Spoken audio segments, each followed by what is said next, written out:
So ayan, nakadaan na sila oh.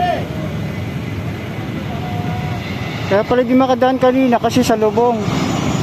So may ginagawang dito na ano na karsada. Kaya one way lang yung madadaanan, kaya nangyari na traffic na doon sa may dulo. Ano. So na traffic na sila diyan. Kaya lahat ng mga pasalubong tumatabit para makadaan yung sa harap.